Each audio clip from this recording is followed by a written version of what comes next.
Well, I was so excited to be asked to participate today, and part of that is because it's so much fun to get back together with folks that I haven't gotten to see for a long time, or I just haven't got to spend the time I'd like to spend. And even it was 45 minutes maybe, we were on the phone together and had a conversation about what we all wanted to do. That was such a joy to listen to each other's voices again and to be once again a part of that leadership. And that's a special treasure that you get when you get to be the president. And I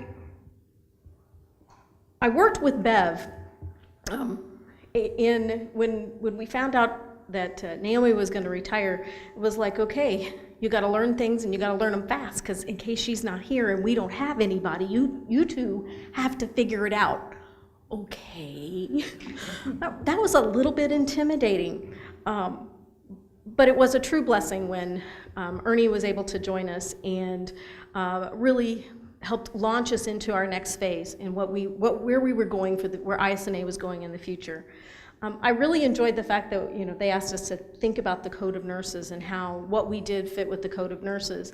And for me, that's particularly significant because one of my first opportunities to sit at the House of Delegates at the ANA level, we passed this particular Code of Nurses, and we voted on it and accepted it and adopted it, and that was a special moment. And I remember Ernie walking behind us as we sat there to vote, and he said, "This is important work, and think about what you're doing." And I was like, oh, okay. But it made such an impact. And it proved to me, even though I already knew it, but it really sent the message to me that we represent all of nursing. All of nursing functions by this code of ethics.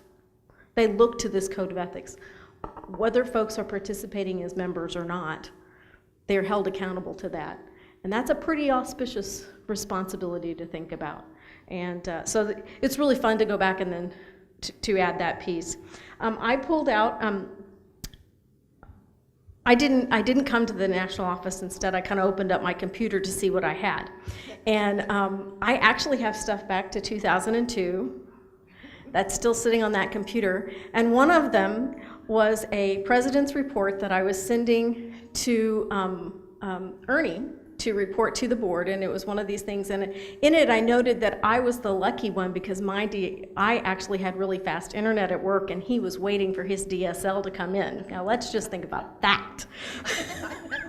And but that, I think maybe I was one of the folks that really got into the work became much more electronic than it had been in the past. I think Bev had some component of that, but the work became very electronic, and we could do a lot more. There was the communication. It used to be you'd go to the office, and if you were the president, there would be a stack of stuff, and you're all nodding. It was sitting in the closet, and you were supposed to, when you would go into the office, you were supposed to pick that up and then peruse it.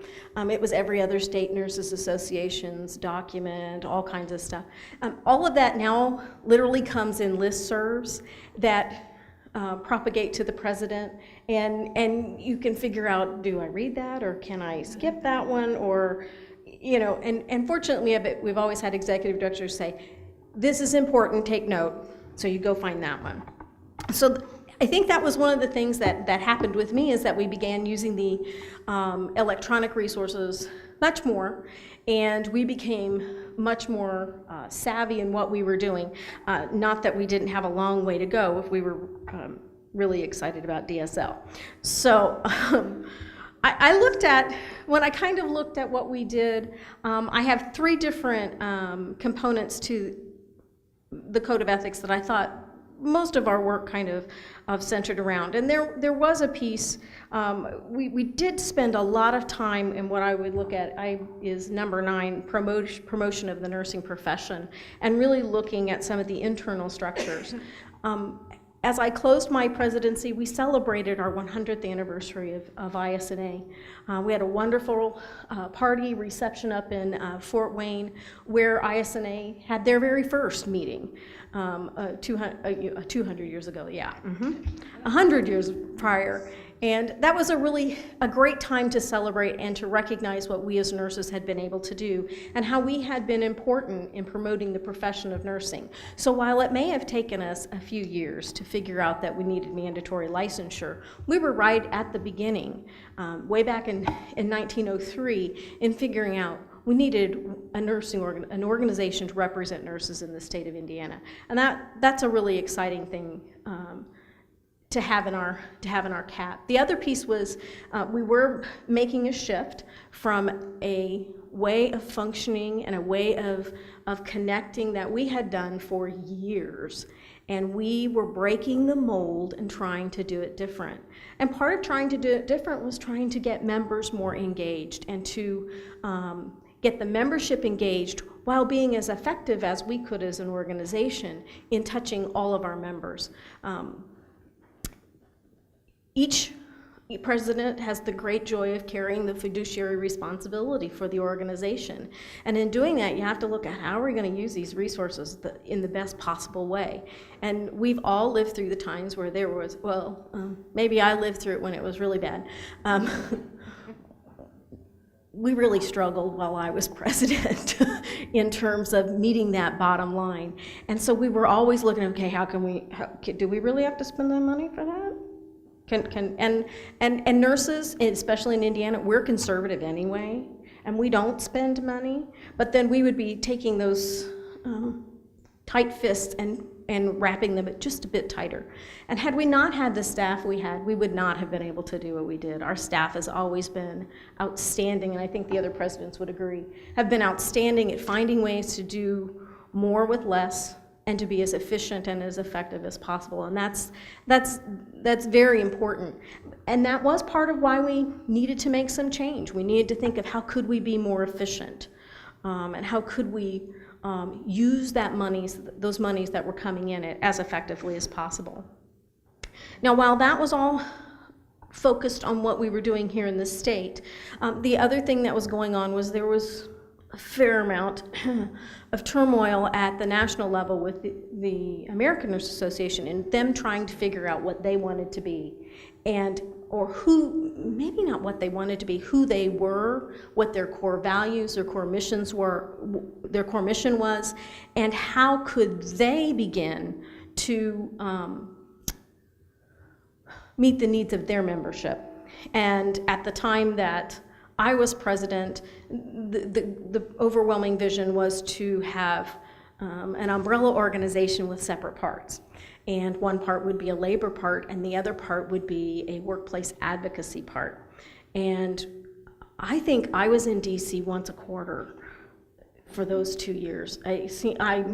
There are places in DC they just feel like home. Because, it's like, oh, can we go to that restaurant again? Because it just seemed like that's where we were all the time. It was important that Indiana was there and listening. Being an organization that respected the rights of folks who wanted to unionize to do that, we rode the fence. We had a leg in two camps. And so we managed that by Ernie going to one set of meetings, and I would go to a different set of meetings, and then we would gather together and try to figure out what was going on between the two. And honestly, there were times we wanted to see if there was a way we could help bridge the gap. And could we be, the Midwest, even-keeled group of people that could help bridge some of that gap. I'll never forget, there was one meeting, and honestly, I don't really remember which one of us stood outside the room, but one of us stood outside the room at the other and said, because they were in the middle of deliberation, but there was something that we needed, that the other one needed to know, and it was an interesting time. And they were really long days. Folks go, oh, you went to DC? Yeah, I worked really hard the whole time I was there, which was good. I learned a lot.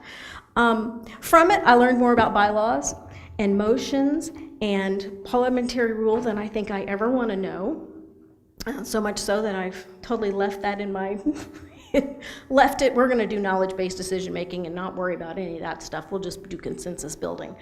Who wants to do parliamentary rule? It's sticky, and it prevents some of the work sometimes. But we survived. ANA became something new, something different. They moved forward, and then 2 years ago they decided they were going to do something. It was time for another evolution, and with a little bit different focus that in terms of where they are now. Personally, I kind of like this new. From the outside, I'm not on the inside. From the outside, I'm kind of liking what I see.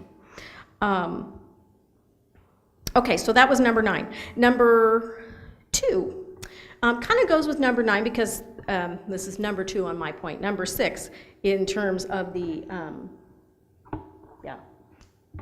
Code of Ethics, contribution to healthcare environments. One of the things that was so key in all that work that was going on at ANA was making the workplace better for nurses. And that was the key.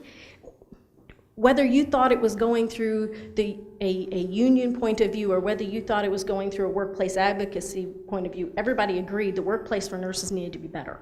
And we needed to have actions and activities that would focus on that. Way back when I was president, Aiken's work that identified that it was the RN that actually provided the high quality care, and that those patients who did not have, who had unlicensed personnel taking care of them were more likely to have a fall, an infection, or they would have to stay longer. They would be outside their GRG, and that would be, heaven forbid, we do that. That's when Aiken's original work was done. Now, there's been many amalgamations of that since then, but that was when her original work was done, and man, we lived on that. That was during a time of nursing shortage. This was another reason why we needed more nurses. This is why nurses could come. We tried to bring nurses back into the profession. But again, we were always looking at how do we make that environment better? What do we need to do? What is that healthy work environment? And students, I'm sure you've heard that word more than once in your educational path, is what is healthy work environment? It's still the hot topic today. We still need to figure out that piece. We've been talking about entry level to practice since, I believe, 1965 in the American Nurses Association. Certainly the Future of Nursing talked about that as well. That's continuing to be an ongoing thing. Nurses have a history of doing that, is that it takes us a while to get there. Some of the work we're doing with healthcare environment now is just the next phase in what we're doing, but we still have big work to do there. But that's really important, and that's one of the things that I think that we were very focused on in a lot of the different activities that we did and things that we talked about. And the last thing that I wanted to mention is number 3, advocacy for the patient. My presidency was shortly after September 11th.